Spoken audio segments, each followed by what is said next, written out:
this is billed as an evolution versus creation debate, and that it will be. However, we want to point out that neither the evolution establishment nor the creationist establishment is monolithic. So I'm speaking for myself, and Dr. Gish is speaking for himself and his group, but we don't want to be seen as speaking for evolutionists in general or creationists in general. And the last thing I'll say as this sort of brief introduction is that I would much prefer that this was much more of a back and forth thing. Dr. Gish and I did one of those at Stanford a number of years ago. There were no talks by us, we just answered questions, and I found that very neat. However, the format is as given, and I shall proceed. Now, Dr. Gish and I would agree that this debate ought to be within scientific bounds. And I think that what I will very briefly describe as a scientific progression program, he would agree with. If he doesn't, he'll tell you about it. Now, in science, what we do is first we observe, whether that's of experiments that we've created ourselves in the lab, or whether these are natural experiments that nature has done for us. So we observe. We then infer or induce, whichever term we want to use, somehow or another we formulate a hypothesis about why things are going on as they're going on. How are the variables in our experiments related to one another? After that, we deduce. In other words, we derive some conclusion from the basic hypothesis, some extension of the hypothesis, and then finally we test the hypothesis. Observe, induce, deduce, test. Now I shall start out with an effort of that sort, not in the not in the evolutionist realm, but in the creationist realm. And I'm doing this because I think that I have been very stupid in the past. I have tended to see my role as defending evolution, or telling you why I'm an evolutionist. I decided a few years ago that was a very counterproductive way to go. The fact is, this is a very important issue. And it's one on which most all of you have long ago made up your minds. You are either one or the other. If you're an evolutionist, then all I'd be telling you is what you already know. If you're a creationist, you know I'm wrong, so you don't have to worry about what I have to say.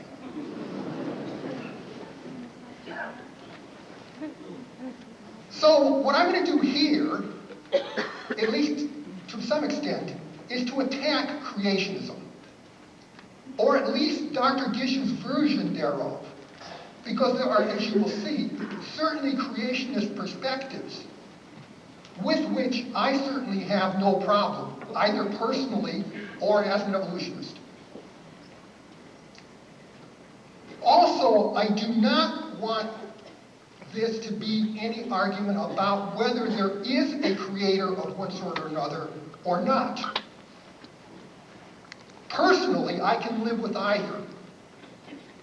Granted, I confess right up front that I'm a totally dedicated atheist. But that just means that I don't see the need for a creator with respect to my understanding of the world I see around me. On the other hand, I recognize that this is very much a minority view among human beings. And I think I understand why.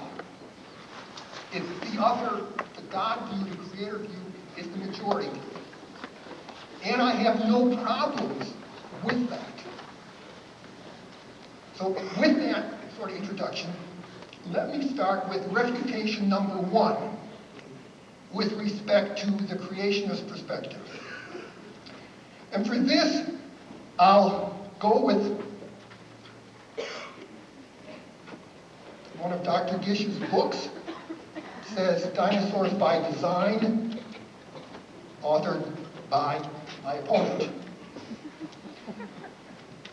Now, in that book, I can't wait about that. He shows a map of where dinosaurs, all which of course are from the fossil record, appear, and you can see their representation all around the world: Australia, North Asia, Europe, South Africa, North America, some South America. Anyway, they're found all over the place.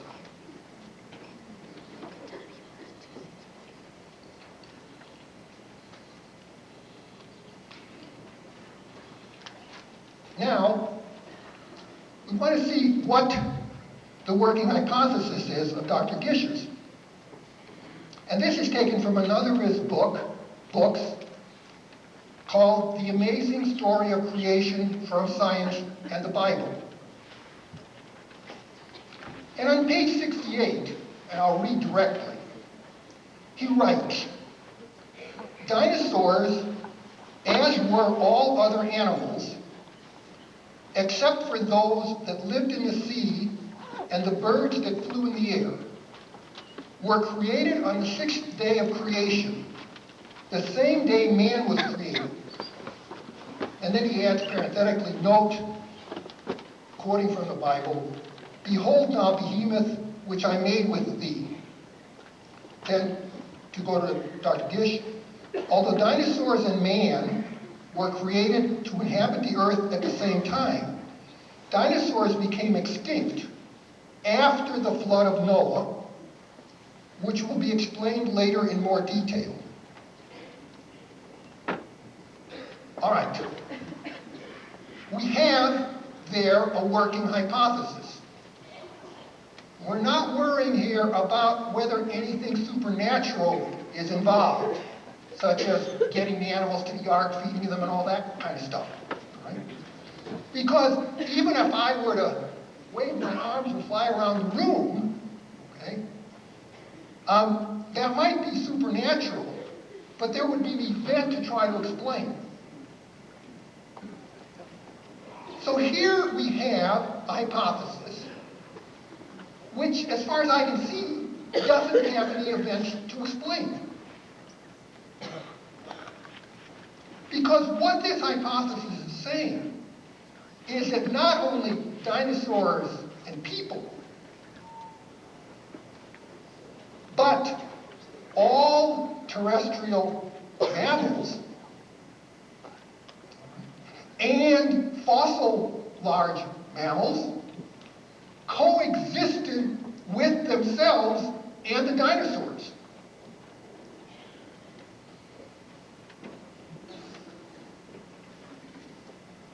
Where is there any evidence that such a coexistence was present? Where do we find anything like elephants, bears, giraffes, hippos, rhinoceroses, horses, antelopes, and on and on and on and on? Not only the living ones, but the extinct ones. Where do we find any of those? In fossil beds where we also find dinosaurs. Where do we find dinosaurs in fossil beds containing those mammals? Now you know, and I know, that there isn't any such place. As far as the fossil record is concerned, and that's the only direct evidence, dinosaurs and semi-modern looking mammals did not have any coexistence. Period. Now, with that statement, I really could just pack up and go home. I won't, because you would get your time's worth then. But the fact is, here we have a creationist hypothesis. We go out and see what it predicts. we look to see whether that prediction is borne out. We find out that it isn't. The hypothesis is falsified.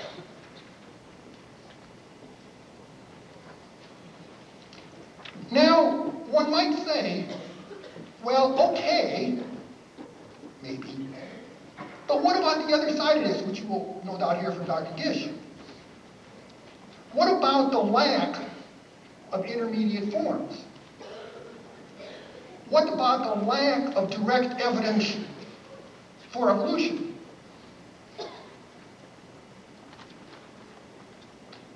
Now, let me point out something which Dr. Gish has expressed surprise at in one of his books, and which no doubt many of you will express surprise at when I make this statement. But the fact is that most of our evidence for evolution, and certainly almost all of our evidence for relationships among organisms within an evolutionary perspective, comes not from divinely inspired moral laws that last forever unchanged. If modern evolutionary biology is true, then all of these lofty desires are hopeless. And Thomas Henry Huxley, one of Darwin's disciples, said, "Let us understand once for all that the ethical progress of society depends not on imitating the cosmic process, still less in running away from it, but in combating it." And the arch-fiend Richard Dawkins has said, "Be warned that if you wish, as I do, to build a society in which individuals cooperate generously and unselfishly toward a common good, you can expect little help from biological nature. Let us understand what our selfish genes are up to, because we may then at least have the chance to upset their designs, something no other species has ever aspired to." And my comment was, Dawkins tells us that we're selfish, Alexander tells us that we are nasty and manipulative, Stephen Gould tells us that science is amoral, Provine tells us that the evolutionary process cannot produce beings with free will and therefore, of course, personal responsibility. And Huxley and everybody else tells us that our job is to rise above human nature.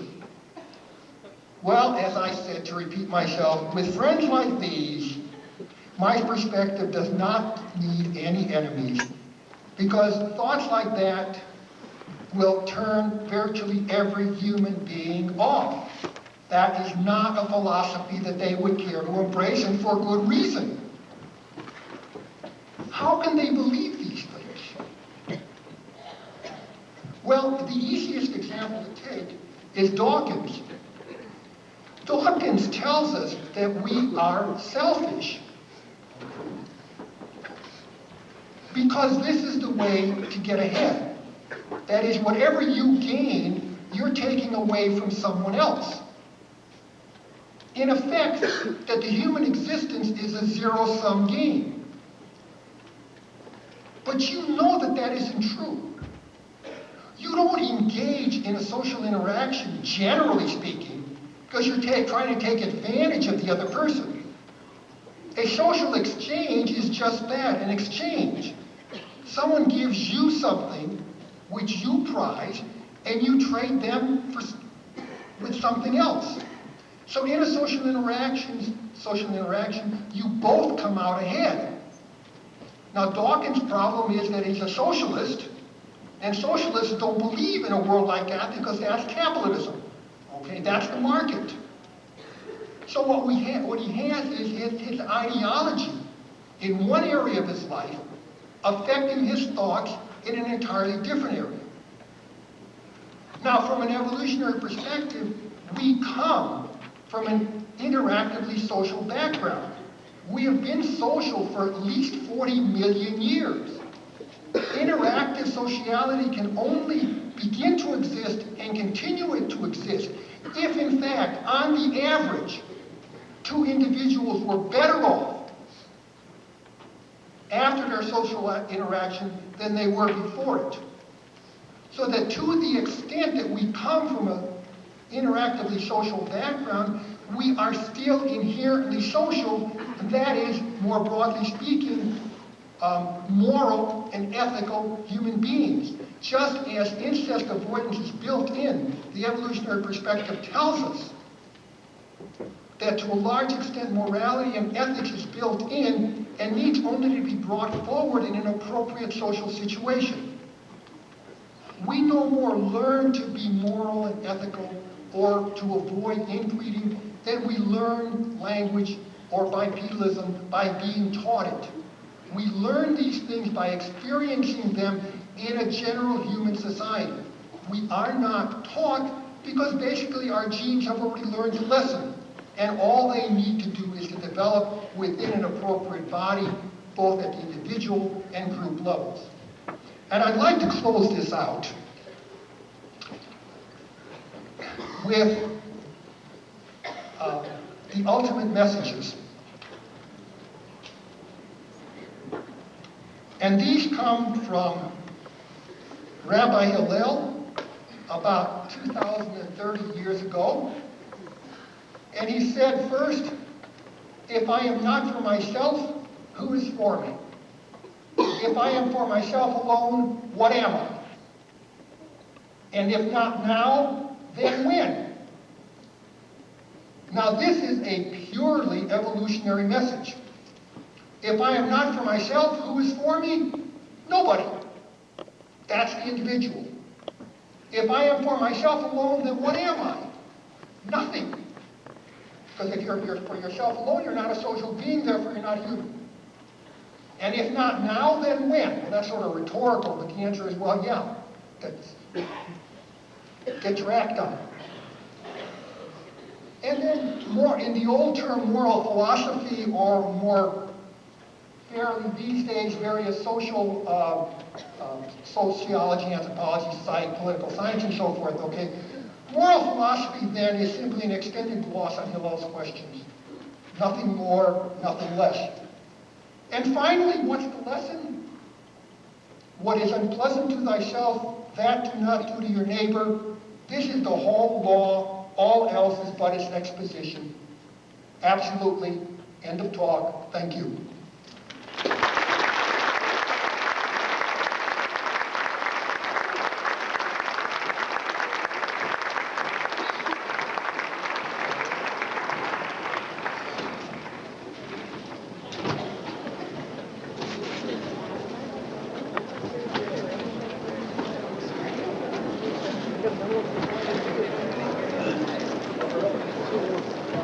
Well, thank you. Thank you very much, Dr. Sarich. Ladies and gentlemen, I am certainly pleased to be here at James Madison University and to describe for you the results of some of my research on the subject of origins, which has convinced me as a scientist and has convinced thousands of other scientists that the evolutionary concept of the origin of the universe, of life itself, man and all other creatures, is fallacious. There are many weaknesses and fallacies in the theory that in effect really are incompatible with the theory, and that the scientific evidence that we have from natural laws and natural processes and from the fossil record provides powerful positive support for creation. Now, Dr. Sarich and I may be talking past one another as two ships passing in the dark. I think this is about the 14th time that I've debated Dr. Sarich, and I never know what he's going to say. One time he said, I'm not going to discuss fossils. Fossils are irrelevant. There's just not enough evidence from fossils. The next time he came with a bunch of fossils and some skulls to show. Another time he came with the origin of languages to prove evolution. And tonight it's been largely philosophical. And he's discussing the biblical record of creation. Well, I didn't come prepared to discuss things like that. What I wish to discuss is this question of creation and evolution based upon the scientific evidence. Now, I've got to be careful too. I'm at James Madison University. I've got to remember that. I don't want to say George Madison University or something like that, or it'll be north on 81 in east on 66 for me very quickly. Some of you older ones may know what I'm referring to here. But anyhow, I want to begin by stressing the importance of the subject of science education. What we should be doing as educators in our universities, in our colleges, in our schools, in our public schools, our tax-supported public schools, in our pluralistic democratic society. Now, the single most important principle of science education is the one that first instructs students to identify assumptions, how important that is in the subject of origin, to use critical thinking, to make logical deductions, and to consider alternative explanations.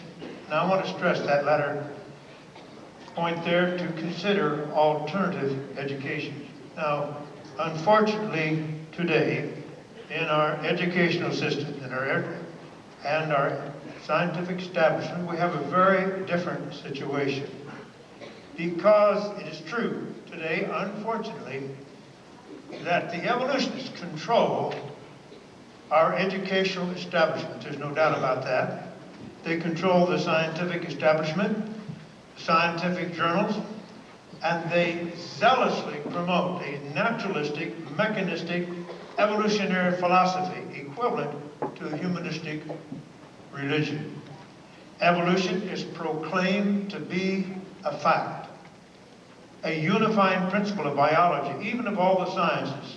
No challenge whatever is permitted, whether based on hard evidence from hard data or logic or any other source. No alternative such as creation may be considered. I maintain this is bad science, bad education, and it violates the academic freedom of teachers and students. Now, I'm not saying that Dr. Sarich agrees with that, and I don't think he does. I think he told me that he would like to have the evidence for creation presented in the schools. But he does not represent the evolutionary establishment on that point. And in effect, what our students are being subjected to today is an indoctrination,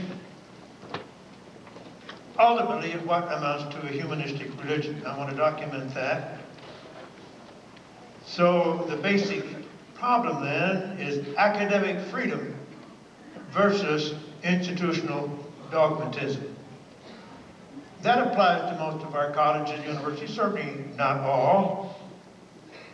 May not apply here, but it does in most.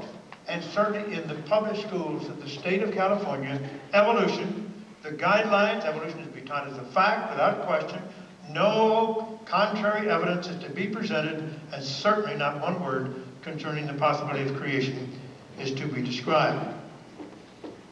Now, we creationists are often accused that we want to cram our religion down the throats of these children. Let me tell you, that is certainly not true. Not true at all. We want evolution taught in the public school. We want our students to become aware of the theory, what the theory says, all the evidence that evolutionists can marshal to support it, and anything of that nature. But we want also at the same time the scientific evidence, which we believe exposes the fallacies and weaknesses in evolution theory, contradicts evolutionary theory, and provides powerful positive support for creation. Certainly, we don't want legislation to eliminate evolution, nothing like that at all. Fact is, James Madison, the man for whom this great university has been named, in a statement he made in June of 1785, concerning some attempts to provide pay for teachers to teach Christianity. He opposed it. And he said this: "We hold it for a fundamental and undeniable truth that religion, or the duty which we owe to our Creator, and the manner of discharging it, can be directed only by reason and conviction, not by force or violence. Ladies and gentlemen, unfortunately, in our public school system today, by force, essentially, evolution is being taught as the only possibility and as a fact. Now, of course, it has some very important consequences. Dr. Sarich has already covered some of this for me. Let's see what is being taught to our children today. In the book Biology, Visualizing Life, published by Holt, Reinhardt, and Winston, we read, "You are an animal and share a common heritage with earthworms." That must be a great encouragement to our students. In the book entitled Biology, published by Prentice Hall, we read, "Evolution is random and undirected without plan or purpose." Ladies and gentlemen, I'm not saying, and I'm not inferring, that all evolutionists are atheists. That's certainly not true. But the theory that is being taught is an atheistic theory. God is not involved. God is not necessary. God, by definition, is excluded. In evolution, there's no goal. There's no purpose. There's no direction. It all occurs by random genetic errors, known as mutation, and the blind process of natural selection. That, today, is what is being taught to our students. And they are taught that we are fishes, whether we like it or not. Our highly modified pectoral and pelvic fins. Now, these are our highly modified pectoral fins, ladies and gentlemen, and these are highly modified pelvic fins of fishes. That's what is being taught as a fact, an evolutionary conclusion in our schools today. Now, Dr. Sarich has already referred to Richard Dawkins. Richard Dawkins is a very prominent evolutionary biologist in England. He's an atheist, proud of it. He's been promoted to a very prestigious position at Oxford University. And I've had a number of evolutionists whom I have debated, have urged people in the audience, get these books by Dawkins, read those books. There you'll find the real substance of evolution. Let's see what he says, among other things. In his book, The Selfish Genes, he says, we are survival machines. That's you and me. That's Dr. Sarich. That's every human on the face of this earth. What are we? We're a survival machine. Robot vehicle, blindly programmed to preserve the selfish molecule known as genes. They swarm in huge colonies, safe inside gigantic lumbering robots, sealed off from the outside world, manipulating it by remote control. Their preservation is the ultimate rationale for our existence. That's why you and I exist, ladies and gentlemen. We harbor, we nurture, we protect, and we propagate these genes. That is the ultimate rationale for our existence, according to Richard Dawkins. What a barren philosophy for human existence. I think we'd all resign from the human family if that were really true. And let's see what else this man has to say. In his, he was named the Humanist of the Year in 1996, and in The Humanist, published in 1997, he's quoted as saying, "I think a case can be made that faith is one of the world's great evils, comparable to the smallpox virus, but harder to eradicate." Our faith in God, whatever it may be, is a virus, he says. It's worse than a smallpox virus. Our Christian faith is something that ought to be eliminated as we try to eliminate the smallpox virus, because it's even worse than the smallpox virus. Now, you see, evolution is really an ideology. It's a faith. It, in essence, is a religion. In 1981, there was a trial in Arkansas that legislation was passed by the Arkansas legislature, which required that when origins are taught in a public school, the tax-supported public school, that both the evidence, scientific evidence for both evolution and creation must be presented. Someone challenged the law, went to the federal court. There was a trial there in Arkansas. The federal judge declared the law unconstitutional, which eventually went to, the Louisiana equal time law eventually went to the Supreme Court and declared unconstitutional by a vote of 7-2.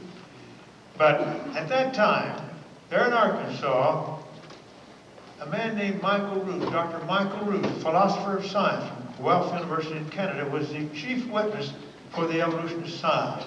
He was the man that the federal judge depended upon for the philosophy of science, science education. What is science? What is religion? And on the witness stand at that time, Dr. Root declared that evolution was pure, unadulterated science, creation was pure, unadulterated religion, and that was the end of the discussion, as far as he was concerned. Therefore, of course, creation could not be taught in the public schools, but evolution could. Well, he began to think about that. Later, he really credited a conversation he had with me at that time at the trial. When I challenged him on that point, he got to thinking about it, he said. Going back on the airplane, he began to conclude, he thought perhaps there was some truth in that. And so he studied this question for the past 20 years, going back to the literature of the past, the literature of the present, what evolutionists teach, what they believe, and so forth and so on. And he has done a 180-degree reversal of position. He's just as much an evolutionist today as he was at that time. But listen to what he has to say. I'm going to be reading from an article published in the National Post, a Canadian newspaper, in May 13th, the year 2000, last year. This is what he said. Evolution is promoted by its practitioners as more than mere science. Evolution is promulgated as an ideology, a secular religion, a full-fledged alternative to Christianity with meaning and morality. Later he said in an article, evolution is a religion.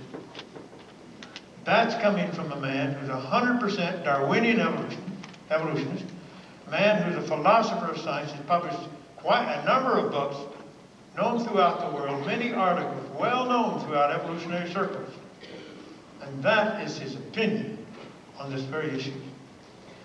Why should a humanistic, atheistic religion be taught in our public schools as an alternative to Christianity?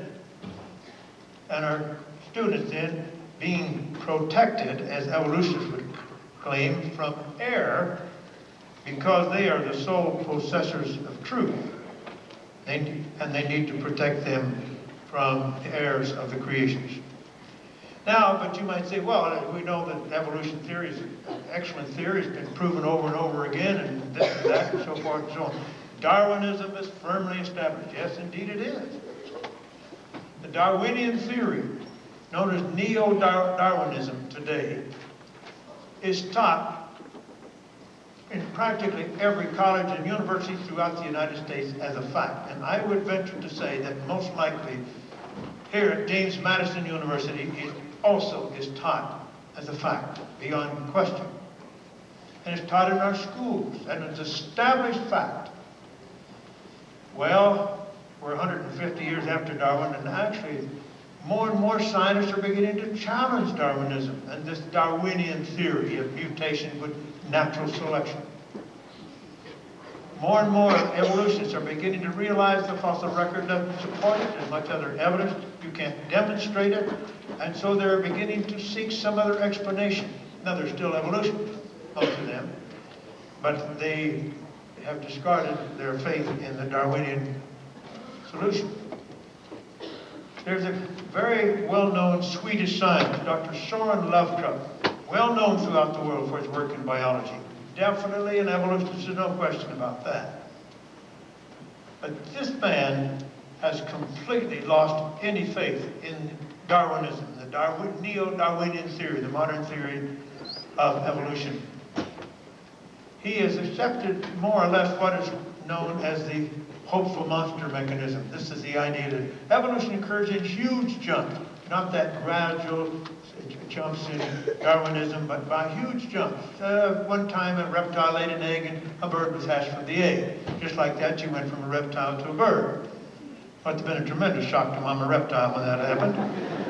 I think she would have given up motherhood. But he published a book in 1987 entitled Darwinism, the Refutation of a Myth. Now, what he called the Darwinian myth is what is being taught as a fact in practically all of our colleges and universities today, and almost all of our schools. Not all schools, of course. What did this evolutionist have to say about this theory, what he calls the Darwinian myth? He says, it's on page 422 of this book, Darwinism, the Refutation of a Myth. I believe that one day the Darwinian myth will be ranked the greatest deceit in the history of science. Think about that, ladies and gentlemen. Think what this man is saying.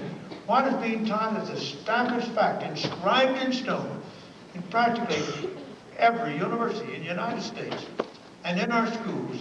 This man says is the greatest deceit in the history of science and evolution. Now, we creation scientists, of course, we say not only is evolution theory the greatest, not only is the Darwinian theory, Darwinian mechanism, the greatest deceit in the history of science, but the very notion of evolution is the greatest deceit in the history of science. Now, not that evolutionists are deliberately dishonest or deceitful. We're not saying that. They have been deceived or have deceived themselves into believing something that is totally wrong. So what we see then, what we're trying to present tonight, is scientific fact versus what this evolutionist says is the greatest deceit in the history of science. I want to begin with the fossil record, ladies and gentlemen, and I'm going to describe some of the major features of the fossil record, which I believe are absolutely incompatible with the theory of evolution. Thus, evolution and these facts both cannot be true.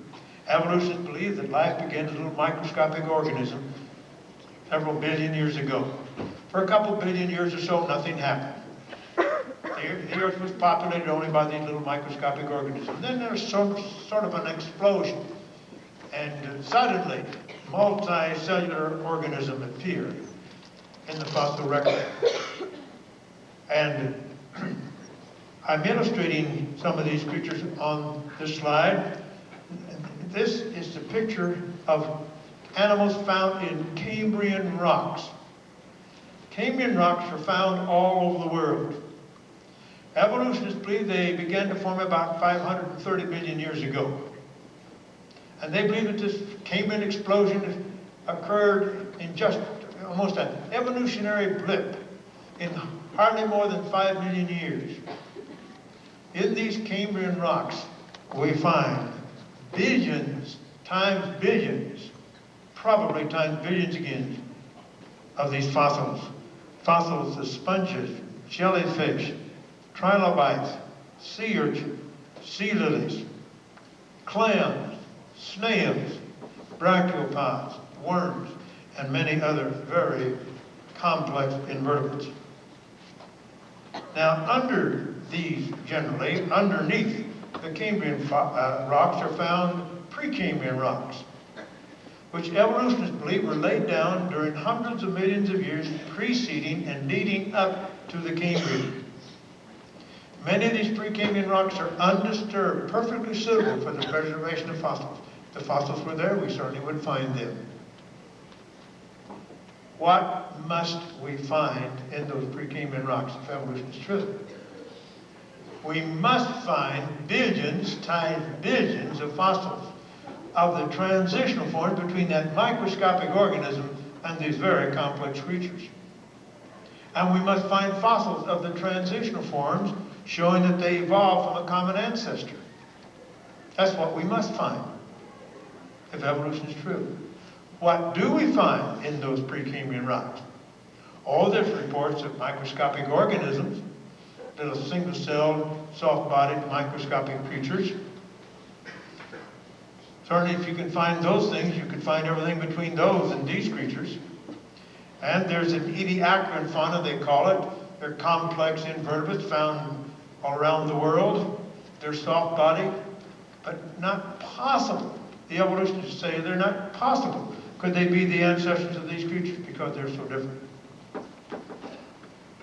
What do we find in those Precambrian rocks, ladies and gentlemen, besides that? Nowhere on the face of this earth has anyone found a fossil ancestor for a single one of those creatures. And indeed, ladies and gentlemen, they are very complex. This is a picture of a fossil trilobite, very much enlarged, of course, and you can see certainly is a very complex organism.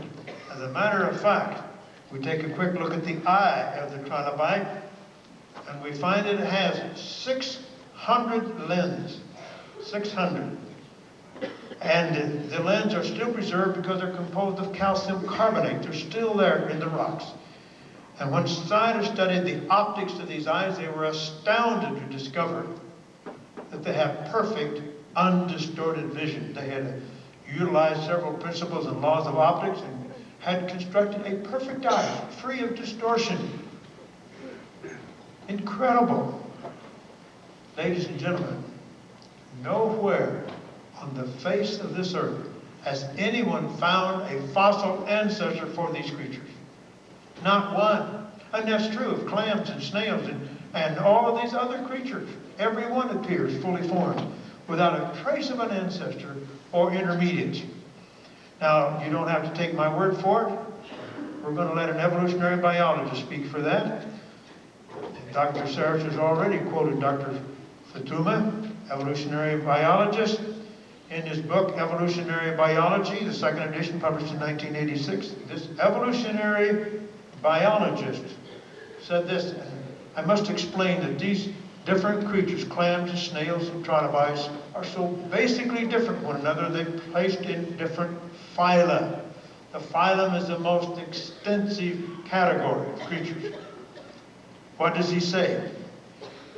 This is in his book on page 325. He says, it is considered likely that all the animal phyla became distinct before or during the Cambrian, for they all appear fully formed without intermediates connecting one phylum to another.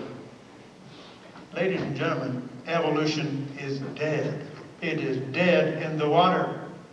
You cannot have millions and millions of years of evolution, hundreds of millions of years of evolution, converting a microscopic organism into those complex creatures and not leave a trace.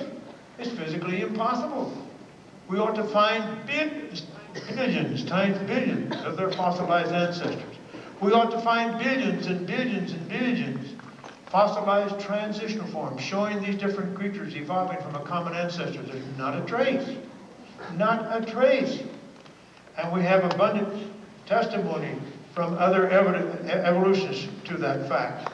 James Valentine, an evolutionary paleontologist, in a book published in 1985, he said, no phylum is connected to any other via intermediate types. Indeed, none of the invertebrate classes. The class is a subsystem, the subsystems within the phylum. He says, indeed, none of the invertebrate classes can be connected with another class by a series of intermediates. The relationship among phyla and classes must be inferred.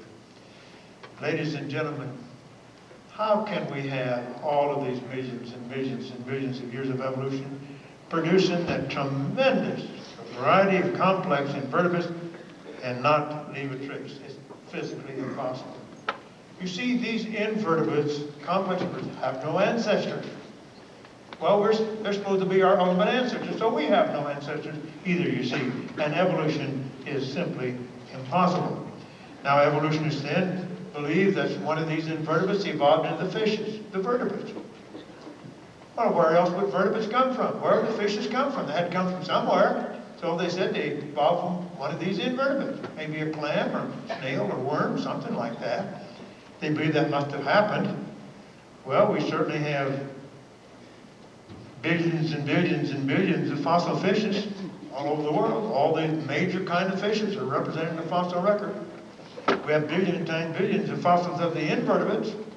If an invertebrate evolved into a vertebrate, we ought to have billions times billions of the fossil transitional form showing invertebrate becoming a fish.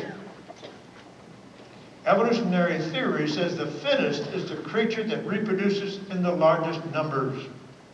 That's why the previous one is replaced. So each intermediate stage, going from a worm to a fish or a clam to a fish, would have enormous fossil records of all of these intermediate stages. We ought to find many of the intermediate forms. What do we find? Absolutely none. Every major fish that we know anything about appears fully formed without any transitional form. Let an evolutionist tell us about that. And he did refer to some of my work. The author was Arthur Strahler, published a great anti-creationist book in 1987. He was critiquing my books on the fossil record. When he came to fishes, he said this: in a series of quotations from Romer, 1966, Gish finds all the confessions he needs from the evolutionists that each of these classes appears suddenly and with no trace of ancestors. The absence of the transitional fossils and the gap between each group of fishes and its ancestor is repeated in standard treatises on vertebrate evolution. This is one count in the creationist charge that can only evoke in unison from the paleontologist a plea of nolo contendere. Nolo contendere is from a gilded person. He won't quite come out and say, I did it, but he says, you got me. I have no defense. Is it possible to have 100 million years, or 50 million years, or 60 million years of evolution converting an invertebrate into a fish and leave absolutely no evidence? No, that's not true. That is not possible. Ladies and gentlemen, you see, as far as I'm concerned, this debate's over with. Evolution has not taken place on this planet. You can't have these huge discontinuities. Evolution demands continuity. And these are not little gaps. They're not, oh, well, of course we expect some gaps. No, no, no. Not gaps of this nature. Evolution cannot be true. It has not taken place on this planet. There's no question about it. You have no ancestors, no intermediate forms for the complex invertebrate. You have none for the fishes, which are supposed to have been the first vertebrates. You have no ancestors. You have no transitional form for the major kind of fishes. And that tells us that evolution has not taken place on this planet. There's no use discussing anything else. Oh, I know evolutionists will argue they have some transitional form, but they're always questionable. They're disputable. Here, the evidence is unquestionable. No one, Dr. Strahler didn't question the evidence. He knew it was true. Why does he believe in evolution? Because the evidence? Not at all. He believes in evolution in spite of the evidence. And that's true of Dr. Sarich. There's no way Dr. Sarich to explain these huge gaps, total absence of any ancestors for the invertebrates and the fishes. And that's true other major kinds. It's true throughout the entire fossil record. Here we see some of the marine reptiles. They're all extinct today except for the turtle, but we have their fossils. These were reptiles that lived in the sea. Therefore, evolutionists believe that some reptile that lived on the land evolved into these marine reptiles. Well, that means feet and legs must have changed into paddles.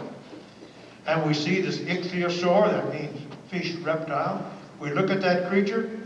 If you saw him, what would you say? He's a fish. He was not a fish, he was a reptile.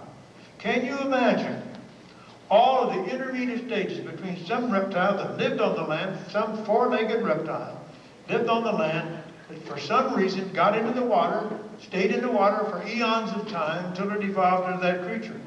Well, we ought to have all kinds of intermediates. We don't even have one. Absolutely no intermediates have been found for a single one of these creatures. That's also true of the flying reptiles. Again, these creatures are extinct, but we have their fossils. These flying reptiles have long fourth fingers. So evolutionarily, there's a reptile living on the land, very happy there, but then a mutation occurred, one of these genetic accidents, and his fourth finger got just a wee bit longer. Somehow that conveyed survival value. And so in the competition for survival, the creature with a slightly longer fourth finger replaced the original. I don't know why. It must have happened. And after many thousands, perhaps hundreds or thousands of mutations, the finger got longer and longer and longer. And now, would you believe it, at the same time, other random genetic mistakes gradually created the wing membrane, the flight muscles, the nervous system, and all that goes along with these creatures. And finally, we had these flying reptiles. The very idea is ridiculous, ladies and gentlemen. Let us say we had a 25% flying reptile. He just came along about 25%. He had 25% wings. Obviously, he couldn't fly, but he couldn't run any longer either.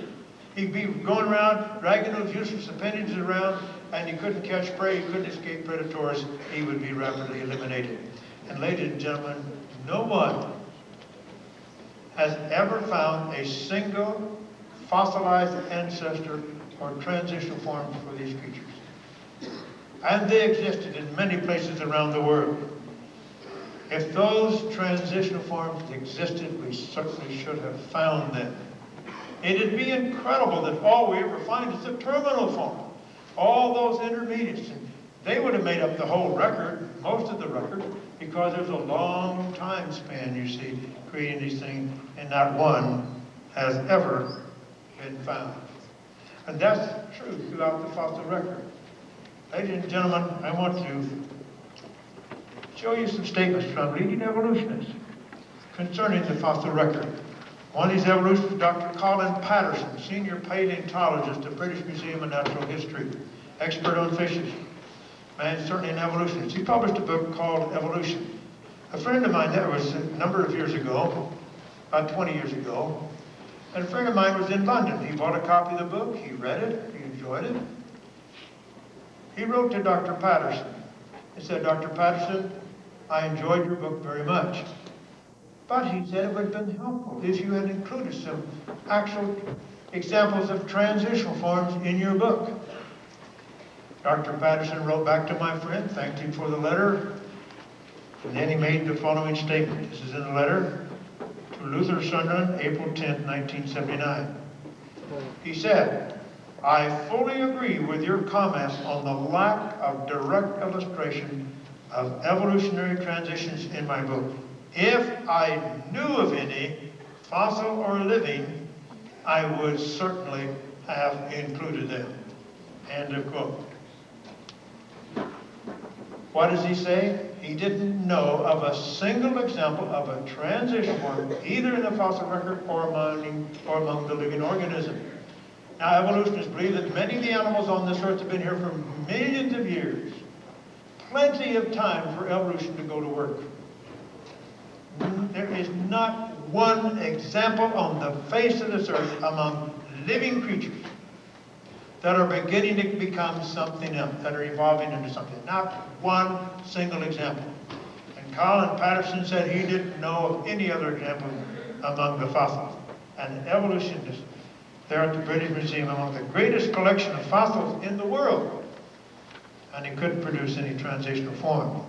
Stephen Jay Gould, certainly one of the leading evolutionists in the United States, he despises creationists. He loves to bash the creationists, he says. But listen to what he said in Natural History a number of years ago.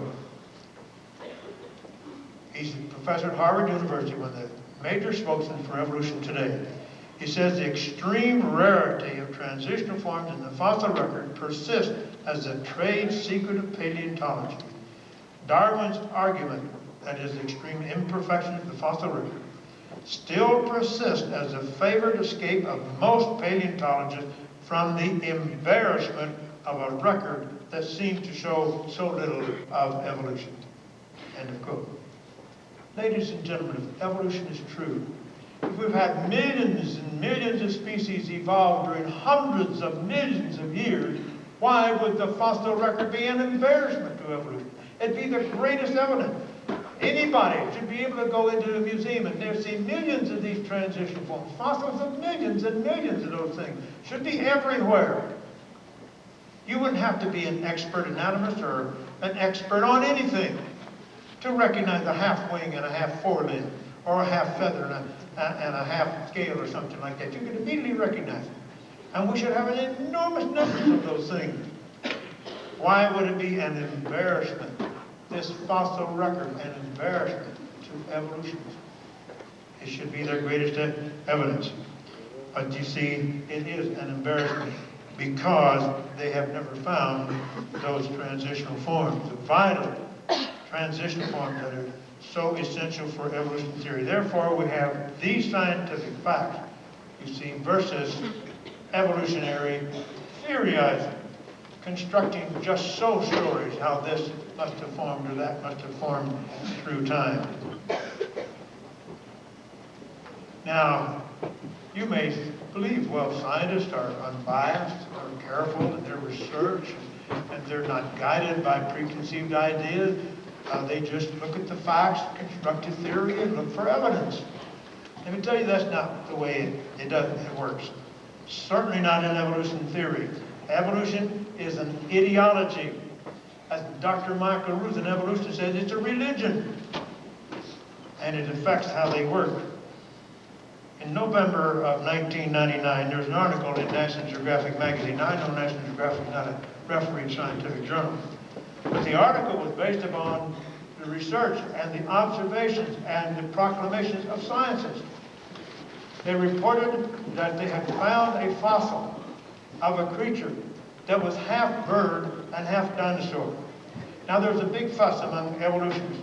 Where did birds come from? Most evolutionists say they evolved from dinosaurs. But the birds say no, they did not. They believe they have conclusive evidence that birds could not have evolved from dinosaurs. But there's this article in National Geographic magazine that said they proved, this fossil proved beyond doubt that birds had evolved from dinosaurs. Well, those that opposed the theory began to attack it and expose what was wrong with it, but it was strongly defended. Well, and eventually it turned out they were right. The fossil was a fake. A Chinese farmer had glued the back end of a dinosaur to the front end of a bird. It found its way into the United States, picked up and studied by scientists, and proclaimed to be a transitional form between birds and reptiles. And then it was exposed to be a fake, and these people were extremely embarrassed. So, the National Geographic Society appointed a man, Louis Simons, to investigate this whole affair. Who did what? Who said what? From the Chinese farmer to the scientists and so forth and so on. How could such a terrible fiasco occur? Well, in October of this past year, Louis Simons published his article giving his conclusions. And one of the statements that he made in that description was this. He said, using what I've seen, heard, and read, I've assembled a brief history of Archaeoraptor. That was the name given to this half bird, half dinosaur. It's a tale of misguided secrecy and misplaced confidence, of rampant egos clashing, self-aggrandizement, wishful thinking, naive assumptions, human error, stubbornness, manipulation, backbiting, lying, corruption, and most of all, abysmal communication. It's a story in which none of the characters looks good. You know, that's a very sad commentary, ladies and gentlemen, on scientists today. Scientists who really have, you see, an agenda, an ideology, a religion to promote.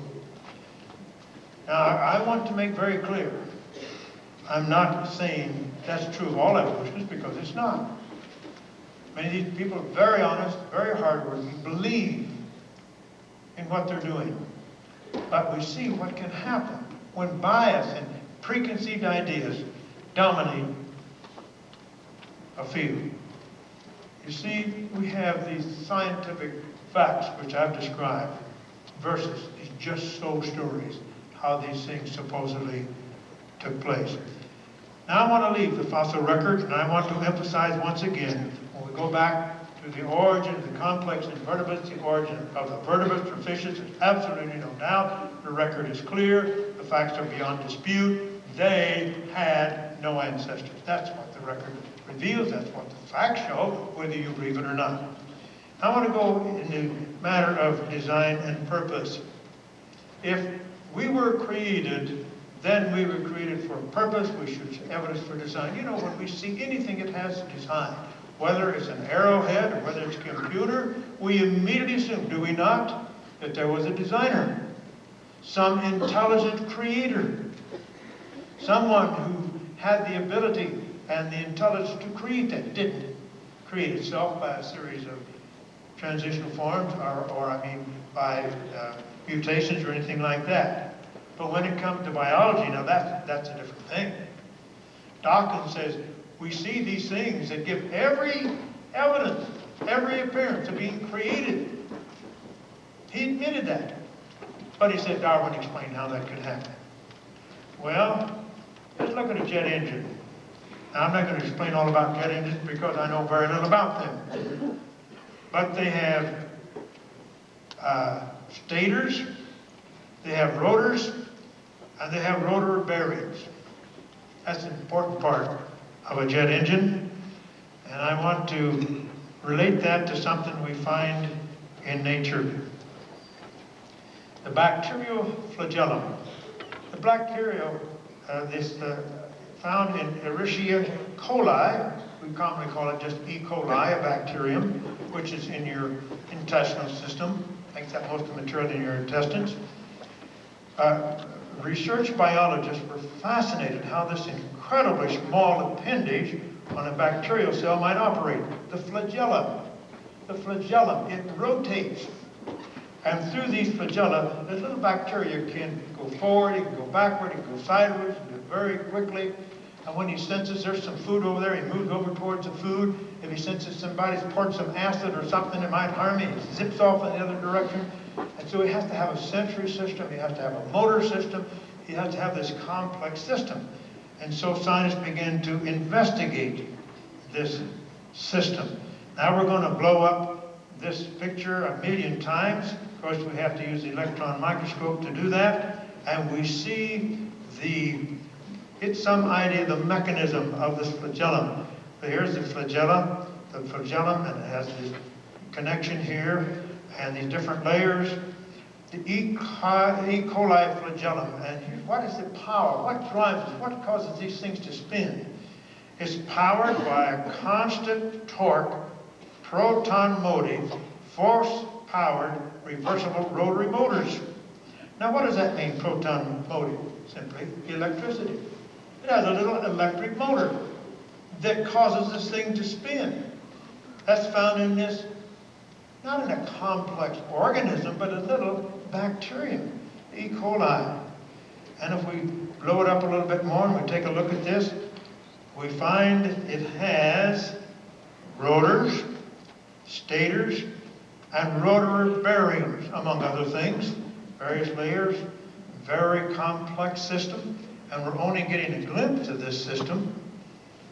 But as one scientist says, flagella have the structured equivalence of a rotor a stator and rotary bearings, which is without precedent in the biological world. So you see, while man invented the jet engine with rotor stators and rotor bearings and all that, well, they existed long, long ago in that little bacterium. Now, we have this complex machinery.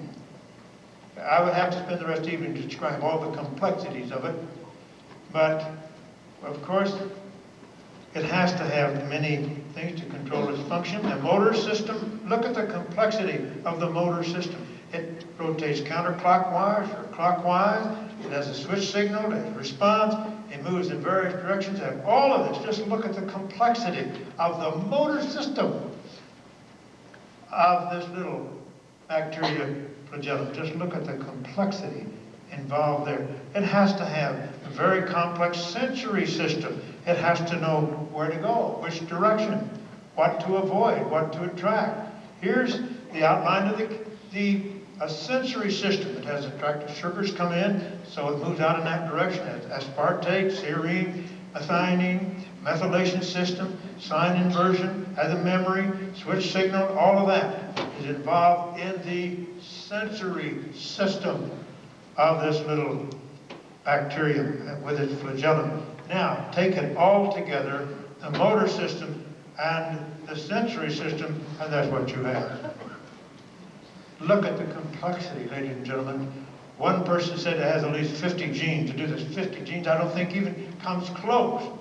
He must have had several hundred genes that evolutionists claim formed, not all at the same time, just one at a time, a little bit at a time, through genetic errors, and somehow build up this complex system.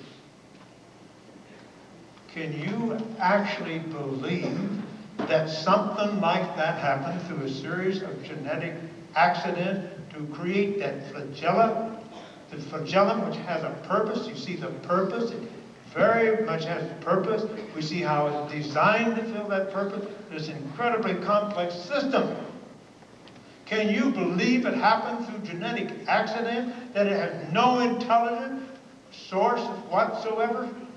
Well, if anybody can believe that and reject the fact that it had an intelligent creator, I give up. I quit. I might as well just quit. There's nothing else I could say that would change anybody's mind about the subject of origin. And this is just one example, ladies and gentlemen, of thousands of complex structures. I wish I had time to describe the metamorphosis of a butterfly as it changes from the caterpillar to the chrysalis to a butterfly. Has to happen in one stage in just minutes. Evolution would require many, many, many thousands of years to do that, and it'd be gone long before that. Well, we must move on quickly. We're running out of time. I want to talk about now another subject, the laws of thermodynamics. Now, the first law of thermodynamics merely says that no matter what happened, the total quantity of energy and matter in the universe is a constant. In other words, naturally, you can't get something from nothing, and you can't take something and make nothing out of it. No matter what happened, the total quantity of energy and matter is constant. Now, the second law of thermodynamics tells us what happens during this process. Naturally, spontaneously, without any help, outside intervention. R.B. Lindsay says there's a general natural tendency of all observed systems to go from order to disorder, reflecting dissipation of energy available for future transformation. It's a law of increasing entropy. All right, what does he say? There's a general natural tendency of all observed systems to go what? From order to disorder, from complex to simple.